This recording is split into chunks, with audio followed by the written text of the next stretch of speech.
پروفیسور دکتۆر دەیڤد ڕۆمانۆ بەسپوورێ ڕۆژهەڵاتە ناوین و مامۆستای زانینگەهێژ شیکاگۆ پرسم. تو گەلک بخێراتی کوردستان 24 ئەس بزانم کی دێ پشتی ئەسەد حکومێ سووریاکەت ji hewa. هین چ چاوەڕێت کرد؟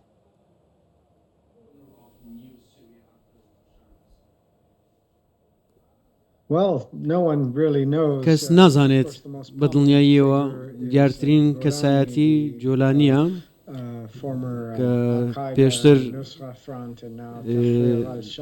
لە قاعیدە و جەبهەت النوسرە بووە سەرکردە بووە لەو دوو ڕێکخراوە، بەڵام ئێستا چەندین لایەن هەن لە ڕکابەریدان نازانین چ جۆرە سیستەمێکی حکومڕانی جێگیر دەکەن و بە چ شێوەیەک هەڵبژاردن بەڕێوە دەچێت ئەگەر ئەو کارەش بکرێت. سیستەمی حکومڕانیە دێ چ سیستەمێک بیت نەدیارە مافێ پێکاتیان بە چ ڕەنگی دێ پاراستی بیتن بە یاسا و دەستور نەدیارە کی دێ دەسەڵاتە سووریا بڕێڤە ببەت نەدیارە ئەف حکوومەتە ئەنتیقالیە ژێ دەبێژن دێ چ ڕوڵایکی بگێڕیت ئەوژ نەدیارە بڕایاتە بوو پێشهاتێن داهاتیên سووریا ئەگەر خراپتر بوون ji پێشینەیە ئایا civaka navdewletî dê destê werdanê serbazî ket؟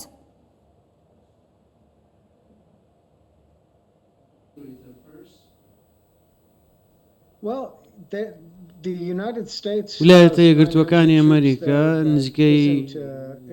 900 سەربازی لێ جێگر کردەوە، بەڵام هیچ سەرنجێکی لە سەروە نییە جگە لەوەی کە چاوی لەسەر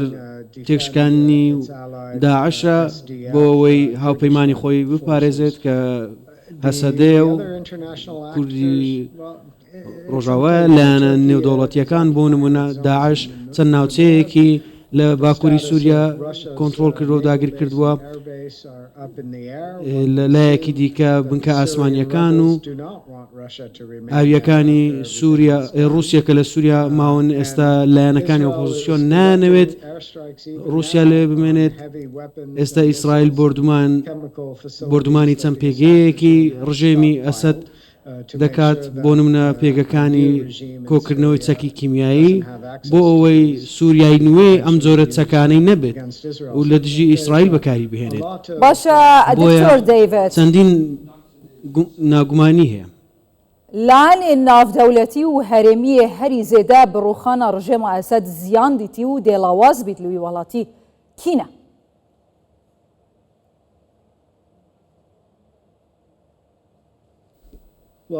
لە ڕاستیدا شکستێکی گەورەیە بۆ ئێران. بۆ نمونە تۆفانی ئەقسای یەحیا سینوار و حەماس بووە هۆی لە ناوچوونی بەرەی مقاومەی ئێران لە دژی ئیسرائیل کاتێک حەزبوڵاتێک شکێنرا لە لوبنان، پراوێز خستنی و تێکشکانی حەماس لە غەزا، ئێستا ڕژێمی ئەسەدش لە سووریا ڕووخا بەرەی مقاومەی ئێران لە دۆخێکی زۆر باش نییە. ئەمە گەورەترین شکست خواردووە لە ڕاستیدا لەو گۆڕانکاریانەی براوەکە گەلی سووریا دەبێت. هەموو شروڤە بووەیە کە دچن بپڕانی ئەس بێژم و براوە نەگەلێ سووریایە ji ber ku dîktatûrek ji dest helatê çûye bigotinawan lê hindek hêz û laanên tarî hatine dest helatê ku pêşîne hebûye digel Daeş û Qaîde û Nusra û Tehrîr el-Şam. Hîn çi dibêjin? Aya bi rastî jî eva çêbûyî proseya azadiya Sûriyayê?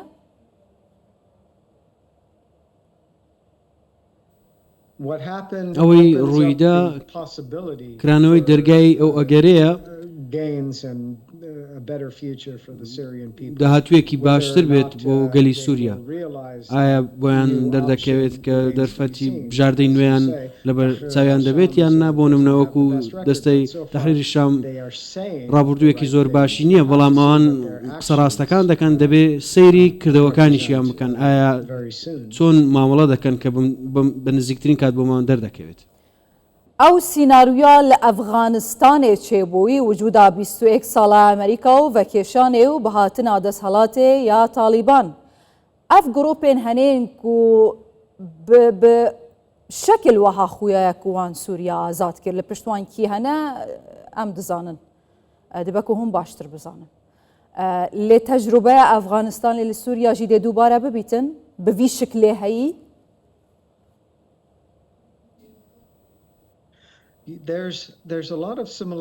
چەندین خاڵی هاوبەشێ بۆ نمونە لەگەڵ ئەفغانستان دوای ئەوەی یەکێتی سۆڤێتی جاران کشایەوە بۆ نمونە ئەفغانستان لە 1990 تا 1994 کاتێک گروپە جیاوازەکان لە ڕکابەریدا بوون بۆ پڕکردنی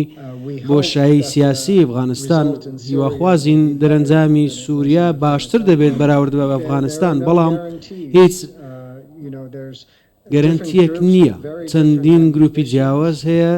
ئامانجی جیاوازیان هەیە هێزی بیانی و وڵاتانی دراوسێ لەوێ بوونیان هەیە کە ئەجندای جیاوازیان هەیە بۆیە پرۆسەیەکی سەخت دەبێت ئایا ئەف وڵاتن لەسەر ئاخا سووریایە ژە ئەمریکا رووسیا ئیسرائیل تورکیا ئیران حتا ئەفغانستان و پاکستان و چەندین وڵاتên عەرەبی و لێ دەرێ هێزا خۆ چەکی خۆ هەیە ناوچەیەن جودامینەک ئەس بژم دەستێ واندانە ئایا دەوێ پرۆسەیەدا پشتی ڕژێم ڕووخای دێژە سووریای دەربکەون یانژی هەر ئێک دێ ناوچەیەکێ بگریتە دەست و پشتەوانیا پێک هاتەیەکێ بکەت لوی وڵاتی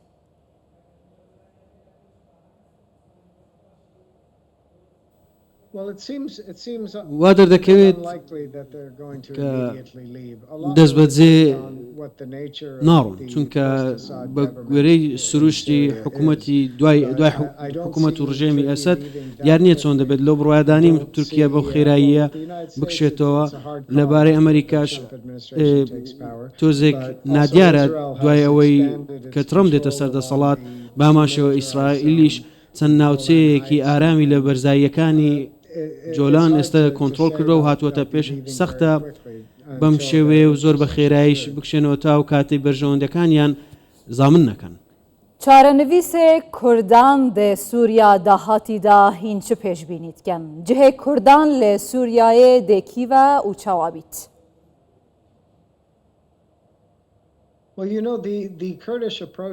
بۆ نمونە بەرەو پێشچوونی کورد بۆ بەناوەندی نەکردنی دەسەڵات بۆ نمونە دەبینین ئێستا دورزیەکانیش هەمان هەوڵ دەدەن بۆ نمونە ئێستا عەلەویەکانیش ئێستا دەسەڵاتیان لە دیمەشق نەماوە بەڵام لە ناوچە شاخاویەکان لە کەنارا و ڕۆژئاوای سووریا جێگەی خۆیان ماوە کۆمەڵگە جیاوازەکان دەکرێت بە شێوازی خۆیان کار بکەن لە کاتێکدا یەک دەوڵەتی سووری هەبێت بەڵام ناوەندی نەبێت تورکیا ناوێت بەو شێوەیە بێت و ئەمە ئەجندای سەرەکیت بەڵێ لەژێر ناوی جیاواز دێنە پێش بۆ نمونە ئەگەر ناوی لێ بنەی دەسەڵاتێکی فیدرالی یاخۆت ئۆتۆنۆمی و کانتۆنەکان دەکرێت سیستەمێکی کۆنفیدرالی بێت کە بەڵام دەوڵەتی ناوەندی زۆر لاواز دەبێت ئەوا توژێ ممکنە کەنگی ببیتە واقع دڤان شەرت و مەرجێن لەسەر عەردی هەییک و دناوبەرە ڤان گڕوپێن دەستەیە تەحریر ئەلشام هەتەشێ دگەل هێزên کوردی لە دەوروبەرێ من بچ هێشتا شەڕ و ئاڵوزی هەنە ئەف شەڕ و ئاڵوزیên هەنێ دێ بەردەوام بکەن یان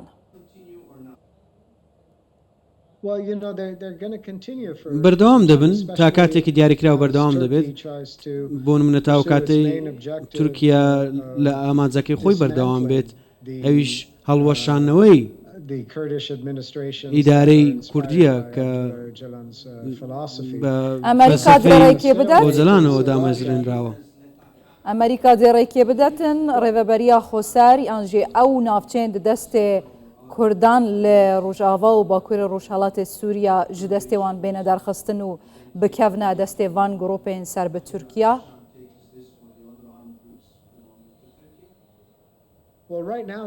ئێستا